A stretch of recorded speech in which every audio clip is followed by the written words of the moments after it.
আপনাদের জন্য আমাদের বার্তা খুব সহজ। আপনাদের দিন ফুরায় আসতেছে পলিটিক্সে। আপনারা যদি না বদলান, বাংলাদেশ বদলে গেছে। আপনারা যদি হাসিনার পতন থেকে না শেখেন, আপনারা যদি শেখ পরিবারের পতন থেকে না শেখেন, 32 নম্বরের বুলডোজার থেকে যদি আপনারা না শেখেন, আপনাদের বাড়িতে বাড়িতে 32-এর বুলডোজার চলে যাবে। সেই দিন আসতেছে বাংলাদেশে। বাংলাদেশ বদলে গেছে।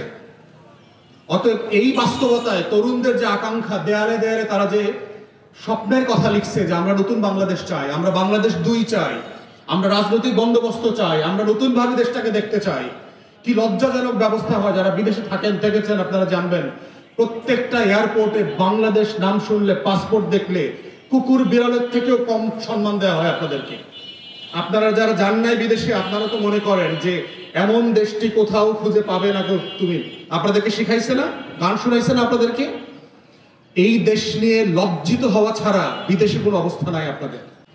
তাহলে এই যে ফরিয়াদ দৌরত্ব তৈরি হচ্ছে, কারা করছে এগুলো? খবর নিয়ে দেখেন। বাংলাদেশে হাট, ঘাট, মাঠ, নদী, নালা, ইজারা, টেন্ডারবাজি, ফুটপাত, হকার যা আছে কারা দখল করতেছে? রাজনৈতিক ব্যানারে দখল হচ্ছে। রাজনৈতিক ছত্রছায়া ছাড়া কোনো চাঁদাবাজি হওয়া সম্ভব না। অতএব এই চাঁদাবাজ রাজনীতিবিদদের থেকে, এই ধরনের তৃতীয় শ্রেণীর টোকাই টাইপের পলিটিশিয়ানদের থেকে বাংলাদেশের রাজনীতিকে মুক্ত করতে হবে।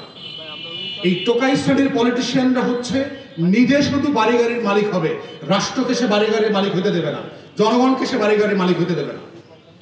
এই মৌলিক পরিবর্তনগুলোকে সামনে রেখে আমরা বোধ করছি যে বাংলাদেশে একটা নতুন ধারার রাজনীতি তৈরি হওয়া দরকার, যেই রাজনীতিটা জনগণের কষ্ট দূর করবে, ভোগান্তি লাঘব করবে, অধিকার ফিরায় দেবে। এই অধিকার ফিরায় দেওয়ার রাজনীতিটাই হচ্ছে আগামী প্রজন্মের রাজনীতি, যেটাকে আমরা বলছি নতুন রাজনৈতিক বন্দোবস্ত, বাংলাদেশকে বদলে দেওয়ার রাজনীতি।